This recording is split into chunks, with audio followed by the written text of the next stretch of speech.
এটা হলো ফুলকপি গাছ।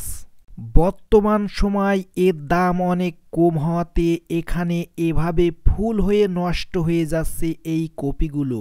এটা দূর থেকে মনে হচ্ছে সরিষা গাছ, কিন্তু ভালো করে লক্ষ্য করলে বুঝতে পারবেন এটা সরিষা গাছ না, এটা হলো ফুলকপি। যারা বর্তমান সময় ফুলকপি ও পাতাকপি চাষ করেছে তাদের ঘাটতির কোনো শেষ নেই, কারণ 1 বিঘা জমিতে টোটাল খরচ হয় প্রায় 25 থেকে 30 হাজার টাকা। আর এই টাকা ওঠাতে গেলে প্রতি পিস কপি 10 থেকে 15 টাকা বিক্রি হলেই যথেষ্ট।